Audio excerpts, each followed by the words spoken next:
Pemirsa, ketika Australia mengumumkan warga negaranya bebas bepergian ke luar negeri mulai 1 November 2021, kalangan pelaku pariwisata dan masyarakat Bali seperti mendapat angin segar. Betapa tidak hampir 2 tahun Bali seperti kehilangan nafas perekonomian dari geliat pariwisata yang menghidupkan sebagian besar penduduk Pulau Dewata. Menurut pemerhati masalah sosial Inyoman Ruta Adi, di tengah penantian panjang ini, masyarakat telah berupaya melakukan terobosan guna memperoleh pendapatan. Tetapi faktanya, tanpa ada turis, perekonomian Bali sulit berputar dan berkembang. Dibukanya pintu bandara pasca melandainya pandemi COVID-19 ternyata tidak serta-merta mampu mengobati kerinduan akan datangnya wisatawan, terutama dari mancanegara. Banyak persyaratan yang wajib dipenuhi oleh penumpang pesawat dari luar negeri, termasuk yang paling tidak disetujui oleh calon wisatawan, keharusan ikut karantina.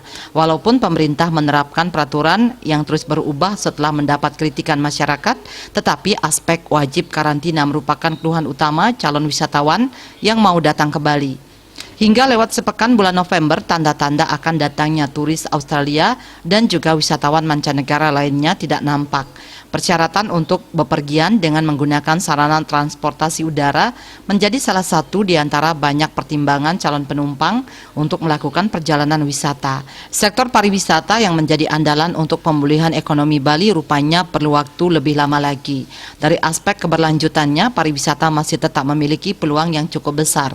Sepanjang pemerintah, pelaku pariwisata, dan masyarakat Bali mampu memelihara destinasi, objek, dan sarana yang sudah ada dengan kesabaran yang tinggi, karena hanya waktu yang bisa menjawab kapan momentum pariwisata Bali pulih kembali.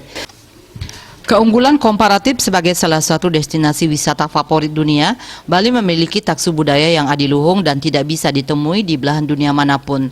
Kedepan, pemangku kepentingan untuk memiliki otoritas menata sektor pariwisata perlu melakukan kajian komprehensif sebagai sebuah solusi atas kemungkinan terburuk yang bisa saja menimpa kembali sektor pariwisata di masa mendatang. Kini di saat pandemi semakin melandai, momentum yang tepat untuk menata Bali kembali secara komprehensif dengan menjadikan satu kesatuan wilayah yang tidak terkotak-kotak antara kabupaten dan kota. Meskipun dalam regulasi tentang otonomi, seorang bupati dan wali kota memiliki kewenangan untuk mengatur daerahnya masing-masing. Salah satu kajian penting adalah moratorium atau penghentian sementara pemberian izin pembangunan sarana akomodasi pariwisata di seluruh Bali. Memang sejak lama rencana ini dijadikan konsep agar terwujud tata ruang Bali yang harmonis tanpa dirusak oleh beban berat akibat pembangunan yang tidak terkendali. Tetapi selama bertahun-tahun, konsep moratorium ternyata hanya sebatas wacana semata tanpa pernah serius dilegitimasi sebagai sebuah produk hukum dalam wujud perda. Tingkat kerusakan alam akibat pembangunan yang tidak terkendali sudah semakin masif.